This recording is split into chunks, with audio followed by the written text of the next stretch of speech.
Assalamualaikum warahmatullahi wabarakatuh. Perkenalkan, nama saya Ilham Aditya Pratama, nomor WP 210520777, kelas 1A, D3 Teknik Telekomunikasi. Baiklah, di sini saya akan menjelaskan tentang aplikasi syariah, politik Islam, dan HAM. Kompetensi khusus yang akan kita bahas yaitu mahasiswa mampu menjelaskan konsep politik Islam dan mahasiswa mampu menjelaskan hak asasi manusia dalam Islam. Baiklah, pertama yaitu aplikasi syariah politik Islam dan HAM.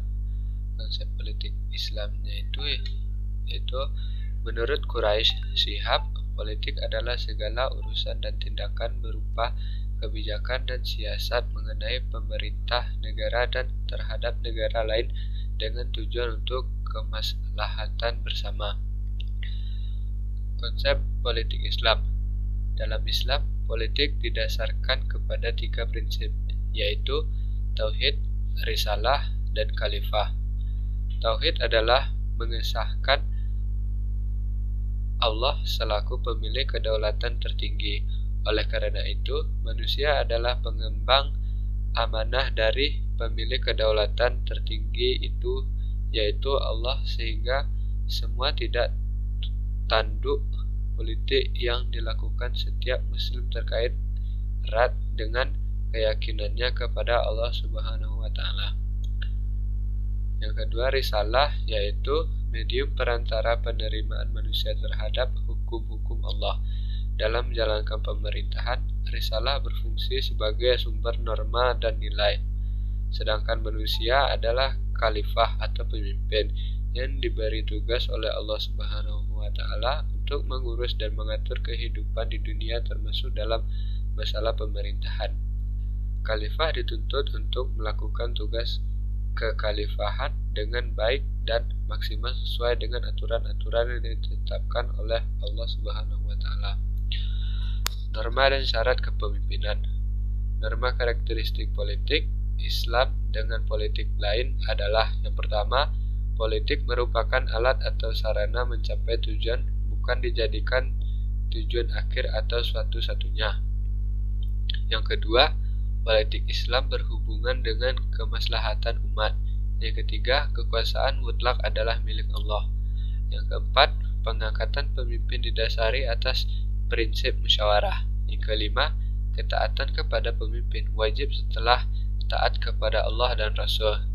Kepemimpinan politik dalam Islam harus memenuhi syarat-syarat yang telah digariskan oleh ajaran Islam sebagaimana penjelasan Quran Surah An-Nisa ayat 58-59, yaitu: yang pertama, amanah, yaitu bertanggung jawab dengan tugas dan kewenangan yang diemban. Yang kedua, adil, yaitu mampu menempatkan segala sesuatu secara tepat dan proporsional. Yang ketiga, taat kepada Allah dan Rasul. Yang keempat, menjadikan Al-Quran dan hadis sebagai referensi utama. HAM dalam Islam. HAM menurut sudut pandang Barat semata-mata bersifat antroposentris, artinya segala sesuatu berpusat pada manusia. Dengan demikian, manusia sangat dipentingkan. Sebaliknya, HAM dalam pandangan Islam bersifat teosentris, artinya segala sesuatu berpusat kepada Tuhan. Dengan demikian, Tuhan sangat dipentingkan. Pemikiran Barat menempatkan manusia pada posisi bahwa manusia yang menjadi tolak ukur segala sesuatu, sedangkan Islam menyatakan bahwa Allah yang menjadi tolak ukur segala sesuatu, sedangkan manusia adalah ciptaan Allah untuk mengabdi kepadanya. Disinilah perbedaan yang fundamental antara HAM menurut Barat dan Islam. Makna teosentris bagi orang Islam adalah manusia pertama-tama harus meyakini ajaran pokok Islam yang dirumuskan dalam 2 kalimat syahadat. Barulah manusia melakukan perbuatan yang baik menurut isi keyakinannya tersebut. Dari uraian tersebut, sepintas seakan-akan dalam Islam manusia tidak memiliki hak asasi, hanya mempunyai tugas dan kewajiban.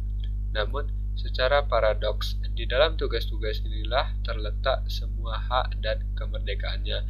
Menurut ajaran Islam, manusia mengakui hak asasi dari manusia, lain karena itu suatu kewajiban yang disebabkan oleh hukum agama untuk mematuhi Allah.